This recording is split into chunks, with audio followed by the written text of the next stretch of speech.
네, 이 시간 우리 옆 사람과 함께 인사하겠습니다. 반갑습니다. 잘 오셨습니다. 네, 반갑습니다. 잘 오셨습니다. 네, 예배 오신 여러분들을 진심으로 환영하고 또 축복합니다.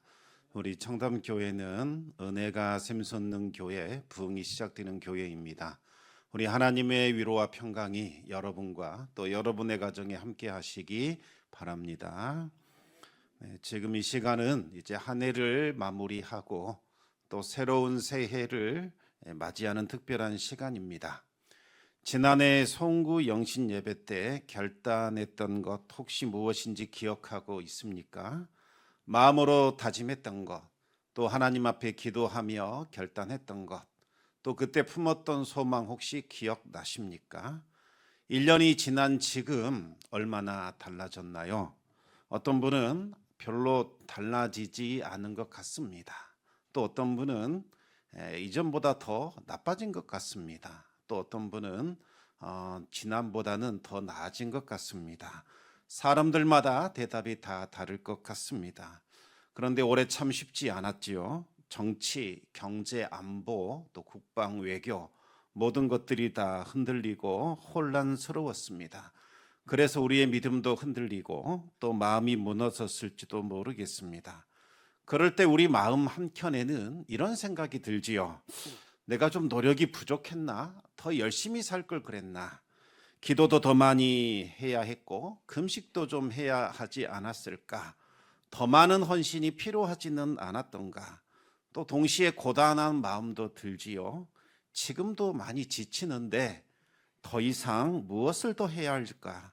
어떤 분은 신앙의 의심이 들 수도 있을 겁니다. 하나님이 정말 일하고 계시는 걸까? 나만 이런 걸까? 다른 사람들은 다 잘 되는 것 같은데. 그런데 오늘 하나님은 우리에게 전혀 다른 방식으로 우리를 위로하고 계십니다. 우리가 전혀 예상하지 못한 방식으로, 우리가 생각하지 못한 복음으로 위로와 소망을 주고 있습니다. 먼저 오늘 본문의 배경을 좀 말씀드리겠습니다. 삶에 지친 백성들이 제사장과 선지자들을 찾아가 하나님의 대답 좀 들려주십시오 요청을 합니다. 우리가 여러 해 동안 금식도 했고 애통하며 근신하지 않았습니까? 그런데 이 금식을 언제까지 우리가 지속해야 합니까? 그들은 1년에 4번 특별한 날을 정하여 하나님 앞에 금식을 했습니다. 사실 1년에 4차례 금식한다는 것은 결코 쉽지 않습니다. 왜 이들은 금식을 했던 걸까요? 원래 율법을 보면 1년에 한 차례 대속죄일에 금식하도록 되어 있습니다. 그런데 이들은 나라가 망하고 바벨론이라는 제국에 포로로 끌려가게 되자 이후로 이들은 1년에 4번 날짜를 정하여 하나님 앞에 금식했던 겁니다. 바벨론 포로와 함께 시작했던 그 4번의 금식이 바벨론 포로가 끝날 때까지 70년간 이어져 왔던 거지요. 그런데 놀라운 사실은 그들이 바벨론에서 다시 돌아온 이후에도 이 금식을 멈추지 않았다는 겁니다. 우리가 역사를 보면 페르시아 제국이 바벨론 제국을 무너뜨립니다. 그리고 페르시아의 왕 고레스가 칙령을 내려서 너희 유다 백성들은 고국으로 돌아가라. 너희 하나님 여호와의 성전을 짓고 너희가 믿는 하나님을 경배하라. 이 고국으로 돌려보내지요. 유다 백성들은 하나님의 은혜로 포로 생활 70년 만에 다시 고국으로 돌아오게 됩니다. 얼마나 놀랍고 얼마나 기쁜 일입니까? 큰 기대감을 품고 돌아온 백성들은 무너진 성전을 다시 세우고 하나님 앞에 예배를 회복하게 됩니다. 그러면 이제는 금식하지 않아도 될 것 같은데 그들은 바벨론 포로 때부터 시작했던 그 금식을 1년 4차례 금식을 무려 20년이나 더 이어져 오고 있었다는 겁니다. 그러면 그들이 금식일로 정했던 4번의 날들은 어떤 의미가 있을까요?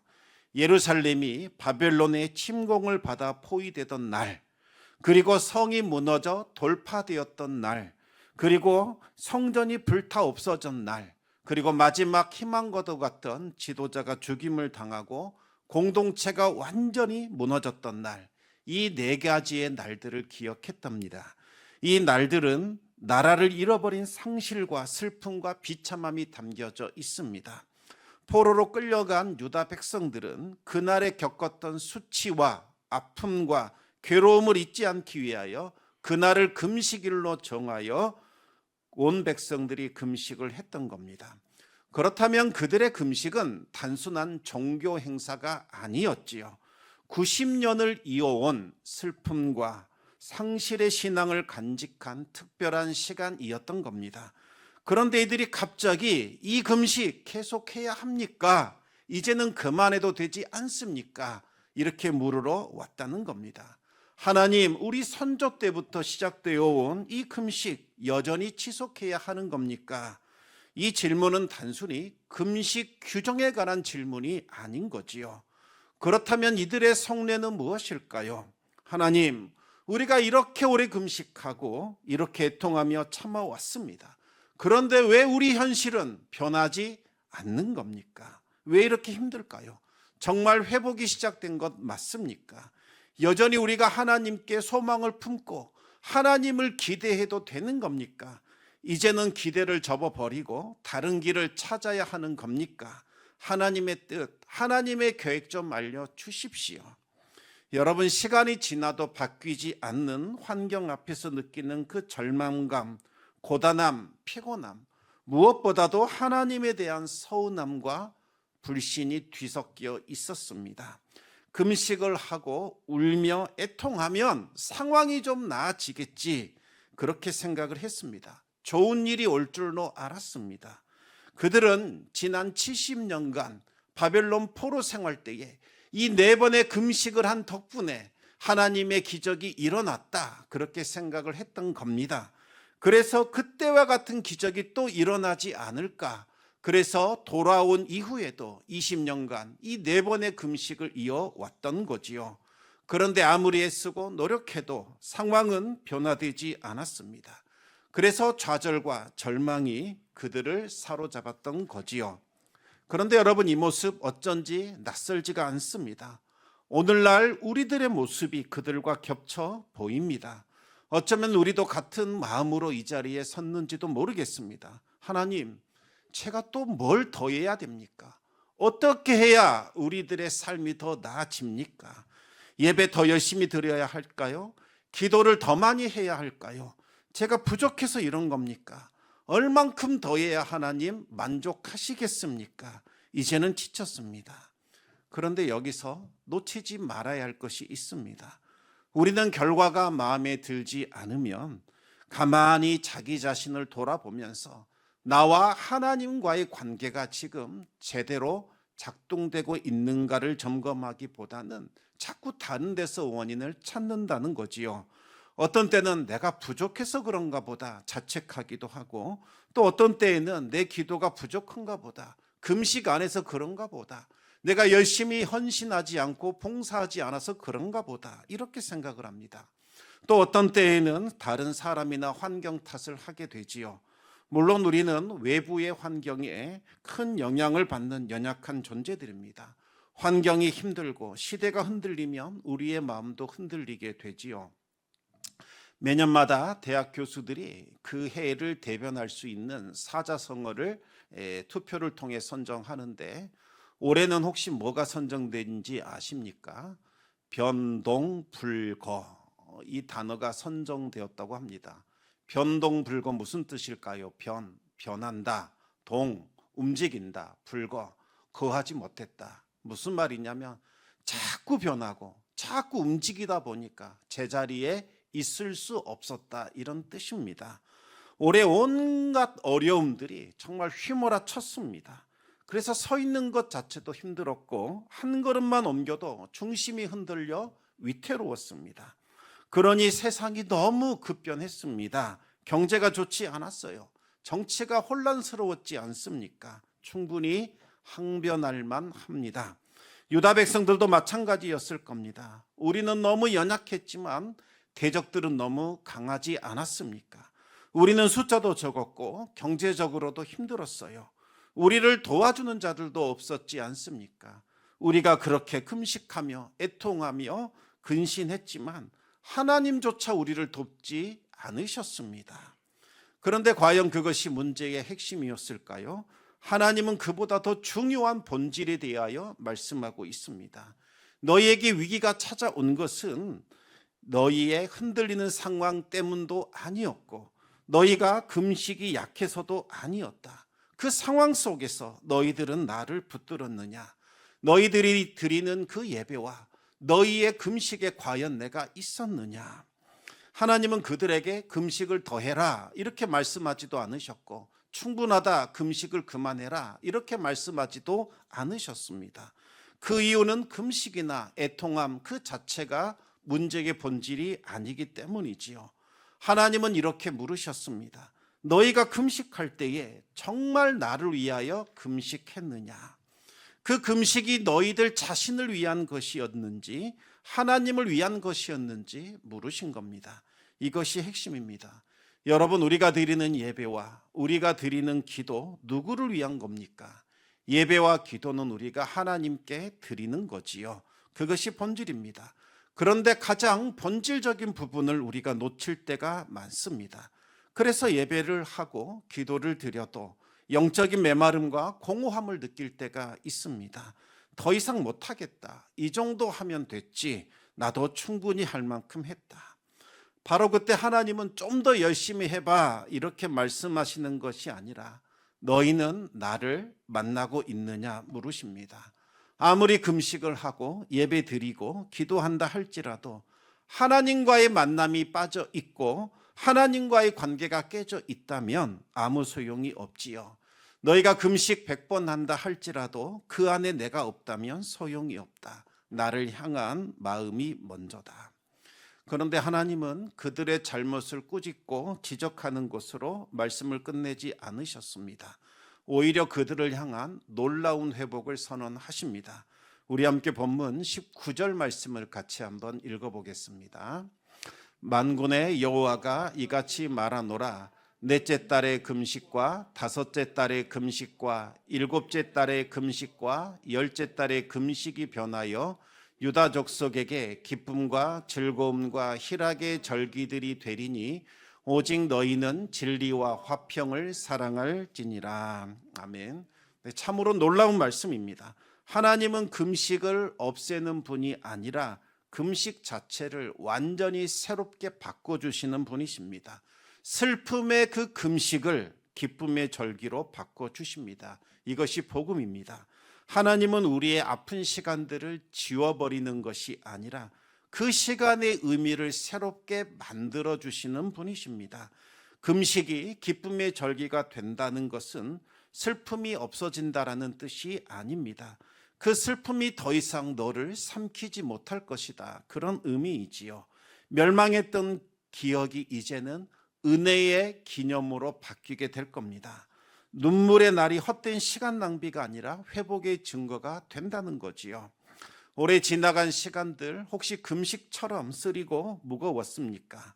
하나님은 그것을 기쁨의 절기로 바꿔 주실 겁니다. 올해가 혹시 눈물이지 않으셨습니까? 하나님은 그것을 찬양으로 바꿔 주실 수 있습니다. 올해가 혹시 실패라고 느껴지지 않으셨습니까?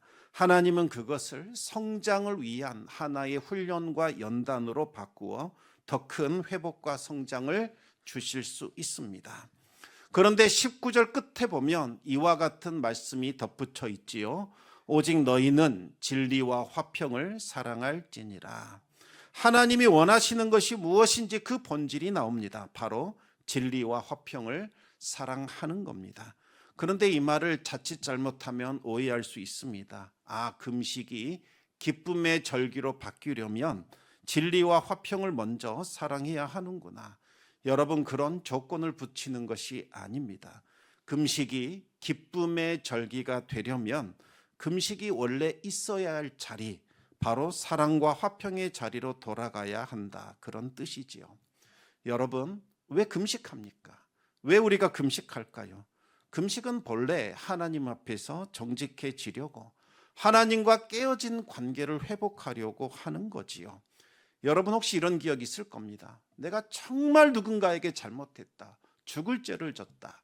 이런 마음이 느껴질 때 밥을 못 먹습니다. 너무나 미안하고 너무나 죄송하고 너무나 안타까워서 정말 밥이 들어가지 않습니다. 식음을 전폐하게 되지요. 마찬가지입니다.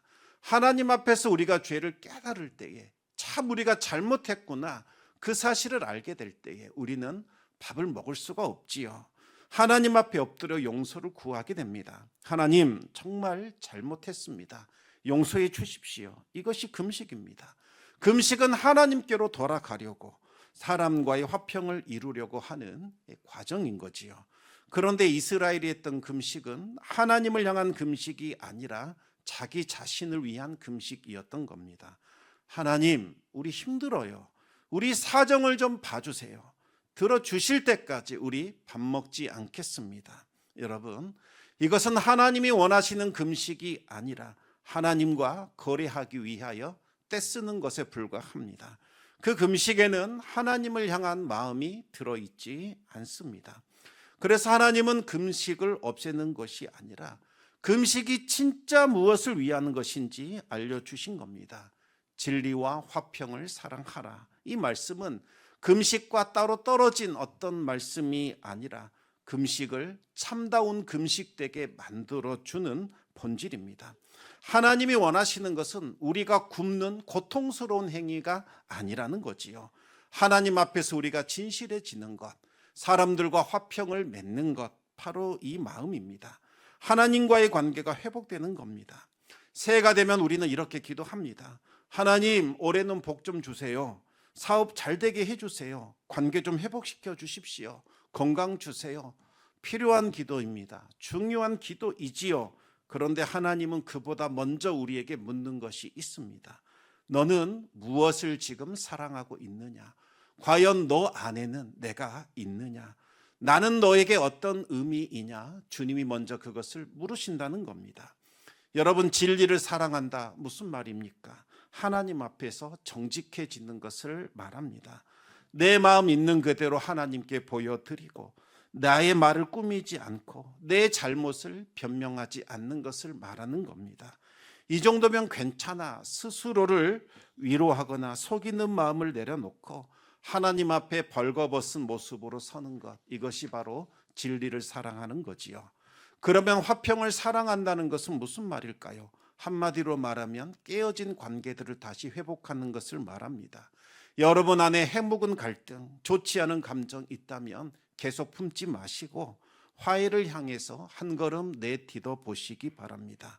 누군가를 판단하고 정죄하며 관계를 끊어버리는 것이 아니라 다시 복음 안에서 그 관계를 살리는 것을 말하는 겁니다. 진리와 화평은 따로 떼어진 것이 아니라 서로 연결된 하나입니다. 우리가 하나님 앞에 정직해질 때에 사람 앞에서도 진실해질 수 있습니다. 여러분, 사람 앞에 자꾸 거짓말하고 진실하지 못하면서 어떻게 우리가 거룩하신 하나님 앞에서 정직할 수 있겠습니까? 우리가 하나님 앞에 서게 되면, 하나님을 대면하게 되면 우리 안에 감춰진 모든 거짓과 모든 죄악들이 낱낱이 드러나게 됩니다. 용서도 마찬가지이지요. 하나님 앞에 죄를 고백하고 용서함을 받아야 다른 사람 용서할 수 있습니다. 왜 다른 사람 용서하지 못하는 걸까요? 상대방이 나에게 저지른 그 죄, 잘못을 내가 하나님께 가져가지 않기 때문입니다. 이것은 제가 처리하겠습니다. 저가 끝까지 이거 붙들겠습니다. 하나님 앞에 가져가지 않기 때문에, 하나님이 주시는 용서를 경험하지 못하기 때문에 상대방을 용서하지 못하는 겁니다. 우리가 하나님과의 관계가 회복될 때에 사람과의 관계도 회복이 되는 겁니다. 진리는 화평이 피어나는 뿌리가 되고 화평은 진리에서 맺혀지는 열매가 되는 겁니다. 새해를 맞이하는 지금 특별히 우리가 조심해야 할 것이 있습니다. 그것은 바로 다음으로 미루는 거지요. 내년부터 해야겠다. 나중에 해야겠다. 언젠가 해야지. 이 말은 사탄이 성도와 교회를 무너뜨릴 때 가장 즐겨 쓰는 전략입니다. 아, 좋은 말이다. 맞다. 그래야지. 나도 변화가 되어야지. 그런데 지금 당장은 아니고 조금 있다가 나중에 하자. 수많은 성도들이 이 전략에 넘어가 하나님이 주시는 풍성한 은혜와 평강을 누리지 못하고 있습니다. 송구영신 예배는 내일부터가 아니라 오늘이 바뀌는 자리입니다. 오늘 밤 아주 구체적으로 결단해 보시기 바랍니다. 하나님 앞에서 진실해져야 하는데, 하나님 앞에서 나의 삶을 낱낱이 아뢰고 죄를 고백해야 하는데 혹시 미루고 있지는 않으십니까? 하나님 앞에서 정직해지시기 바랍니다. 내 안에 숨겨져 있는 죄, 변명하고 있는 잘못이 있다면 오늘 밤 회개하시기 바랍니다. 그 진실함에서부터 화평이 시작되는 겁니다. 사과해야 하는데, 용서해야 하는데, 화해해야 하는데 미루고 있지는 않으십니까? 풀어야 할 오해가 있지는 않으십니까? 늦기 전에 화평의 한 걸음 시작해 보시기 바랍니다. 그 화평이 여러분 안에 복음의 진리가 들어 있다는 것을 증명해 줄 겁니다. 그리고 무엇보다도 예배를 미루지 않기를 바랍니다. 새해부터가 아니라 바로 지금부터, 오늘 밤부터 시작해 보시기 바랍니다. 예배는 하나님을 만나는 자리입니다. 하나님을 만날 때에 진리와 화평이 자연스럽게 흘러 들어오게 되지요. 그럴 때 금식이 기쁨의 절기로 바뀌게 됩니다. 그러면 하나님이 주시는 기쁨의 절기가 시작될 때 어떤 모습이 일어날까요? 오늘 본문 22절, 23절 말씀을 같이 읽겠습니다. 많은 백성과 강대한 나라들이 예루살렘으로 와서 만군의 여호와를 찾고 여호와께 은혜를 구하리라. 만군의 여호와가 이와 같이 말하노라. 그날에는 말이 다른 이방 백성 10명이 유다 사람 하나의 옷자락을 잡을 것이라. 곧 잡고 말하기를 하나님이 너희와 함께 하심을 들었나니 우리가 너희와 함께 가려 하노라 하리라 하시니라. 아멘. 여러분, 이 약속 주실 때 예루살렘의 상황 어떤지 아십니까? 사람이 없었습니다. 황폐한 황무지였습니다. 거리는 텅 비어 있었습니다. 건물도 없었지요. 사람들은 예루살렘을 지나가며 손가락질했습니다. 저주받은 곳이다. 자기들이 믿는 하나님께 버림받는 곳이다. 그런데 하나님께서 그곳을 향하여 놀라운 약속의 말씀을 하고 있습니다. 그 거리에 사람이 가득하게 될 것이다. 늙은이들이 지팡이를 짚고 앉아 있을 것이요, 아이들이 이 거리에서 뛰놀게 될 것이다. 그리고 많은 백성들과 강대한 나라들이 예루살렘으로 몰려들게 될 것이다. 강대한 나라, 부강한 나라, 세력 있는 나라들이 이 황폐한 땅 예루살렘으로 몰려들게 된다는 겁니다. 왜 오는 걸까요? 구경하러 오는 걸까요? 아니면 침략하러 오는 걸까요? 그렇지 않습니다. 하나님이 너희와 함께 하신다는 것을 우리가 들었다. 우리도 너희가 믿는 하나님 만나고 싶다. 너희의 교제에 우리가 들어가고 싶다. 하나님을 만나러, 하나님을 경배하러 온다는 거지요. 더 놀라운 것은 이방 사람 10사람이 유대 사람 한 사람의 옷자락을 붙잡는다는 겁니다. 그 한 사람 때문에 10사람이 움직인다는 거지요. 그 한 사람이 대단해서 그런 걸까요? 능력이 많아서 그런 걸까요? 그렇지 않습니다. 하나님께서 그와 함께 하시기 때문이지요. 여러분, 하나님이 함께 하실 때에 어떤 일이 일어나는지 아십니까? 그 사람에게 하나님의 영광, 하나님의 치유, 하나님의 회복이 일어나기 시작합니다. 그러면 상처 입은 사람들이 위로받기 위하여 그곳으로 찾아갑니다. 그 어디에서 내가 위로받지 못했는데, 이 아픔을 치유받지 못했는데 여호와 하나님이 그곳에 계셔서 치유한다고 하시니 나도 그곳에 가는 겁니다. 길을 잃어버린 사람들, 어떻게 살아야 할지 삶의 방향을 잃어버린 사람들이 찾아옵니다. 우리에게 생명의 길을 보여다오. 너희에게 하나님이 있다는 소문을 들었다. 하나님의 영광이 너희에게 있다는 것을 내가 알게 되었다. 너희의 하나님을 나도 만나고 싶다. 메마른 영혼, 살아갈 이유를 찾지 못하는 영혼, 갈급한 심령들이 하나님을 찾으러 오게 됩니다. 영원한 생명수를 나에게도 다오. 나도 살아야 할 이유를 찾고 싶다. 내 안에 샘솟는 기쁨과 즐거움을 나도 맛보고 싶다. 너희에게 그것이 있다고 들었다. 내가 너희와 함께 하기를 원한다. 나도 하나님의 백성으로 참여하고 싶다. 이와 같은 일들이 일어나게 되는 거지요. 여러분, 이것이 믿어집니까? 텅 빈 예루살렘, 무너진 성벽, 저주받았다고 손가락질 받는 그곳에 하나님이 이와 같은 약속을 주셨습니다. 강대한 나라들이 바로 이곳에 몰려들게 될 것이다. 말도 안 되는 것처럼 느껴집니다. 불가능해 보입니다. 그러나 하나님은 텅 빈 거리를 사람으로 채우시는 분이십니다. 저주의 땅을 축복의 땅으로 바꾸시는 분이십니다. 손가락질 받던 곳, 그곳을 경배의 자리로 만들어주시는 분이십니다. 하나님이 함께 하시는 삶, 여러분 그리 거창하지 않습니다. 진리 안에서 정직하게 말하시면 됩니다. 변명하지 마시고 여러분을 꾸미지 마시고 솔직하게 하나님 앞에 바로 서시기 바랍니다. 그리고 화평을 사랑하시기 바랍니다. 누군가를 미워하고 시기하고 질투하지 마시고 해묵은 감정 내려놓으시고 주님이 나를 사랑하셨고 주님이 나를 받으셨으니 나도 너를 사랑한다. 화평의 사람으로 살아가시기 바랍니다.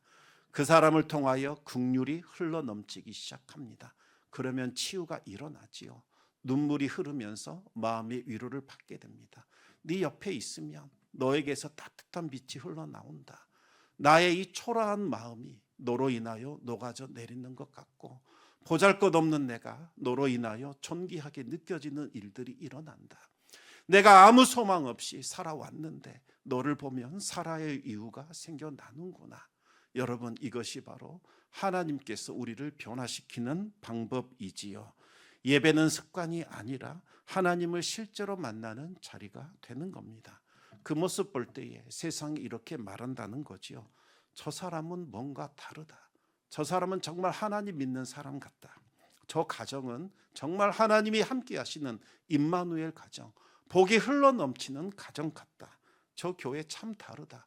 저 교회 정말 하나님 제대로 믿는 것 같다. 저곳에 가면 위로가 있더라. 말씀이 있더라. 하나님의 임재가 느껴지더라. 여러분 그렇게 이야기한다는 겁니다. 마침내 하나님이 너희와 함께 하심을 우리가 들었다. 그 하나님을 나도 예배하고 싶다. 사람들이 하나님의 영광을 보게 되고 그 영광에 참여하고자 바로 그 사람을 붙잡게 된다는 겁니다. 여러분 하나님이 우리에게 주시는 비전이자 약속입니다. 여러분 자신이, 여러분의 가정이, 그리고 우리 청담교회가 바로 그와 같은 곳이 되게 하시리라 하나님이 말씀하셨습니다. 하나님을 붙드시기 바랍니다. 하나님 앞에서 진실하시기 바랍니다. 정직하시기 바랍니다. 이제 미움을 벗어버리고 화평함으로 서로를 사랑하고 긍휼을 흘려 보내시기 바랍니다.